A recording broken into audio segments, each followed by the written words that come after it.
ஆளுநர் R N Ravi தன்னுடைய சுதந்திர தின விழா பேச்சுல ஒரு முக்கியமான விஷயத்த சொல்லியிருக்கிறாரு. அது இன்னைக்கு பெரும் சர்ச்சையும் பரபரப்பையும் ஏற்படுத்தியிருக்கு. அது என்ன சொல்றாரு?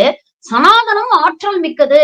1000 வருடங்களுக்கு முன்பு நோய் ஏற்படாததுக்கு காரணமே சனாதன தர்மம் தான். பாரதமும் சனாதனமும் ஒன்று. அதை பிரிக்கவும் முடியாது, அழிக்கவும் முடியாது அப்படின்னு பேசியிருக்கிறாரு. இந்த சங்கிங்களுக்கு எவ்வளவுதான் செருப்பால அடிச்சாலும் புத்தியே வரமாட்டேங்குது. 1000 வருஷமா இதே பொய்யத்தான் தொடர்ந்து சொல்லிக்கிட்டு இருக்கிறாங்க. இவர்களுக்கு அறிவியல் பூர்வமாக ஒரு பதில நம்ம சொல்லணும்.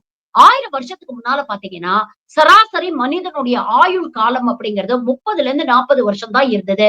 ஆனா இன்னைக்கு ஒரு சராசரி மனிதனுடைய ஆயுள் காலம் 80ல இருந்து 85 வயசு. இதற்கு காரணம் சனாதன தர்மம் இல்லங்க. அறிவியல் முன்னேற்றம். ஆனா அறிவியலுக்கும் இது போன்ற சங்கிகளுக்கும் ஏணி வச்சா கூட எட்டாதுல்ல.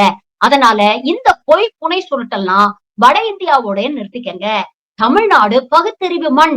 இங்க வந்து இந்த வடையெல்லாம் இனிமேல் சுடாதீங்க அப்படின்னு ஆளுநர் ஆர் என் ரவிய சமூக வலைதளங்கள்ல எல்லாரும் கழுவி கழுவி ஊத்திக்கிட்டு இருக்காங்க. உங்க பங்குக்கு நீங்களும் கழுவி ஊத்துங்க.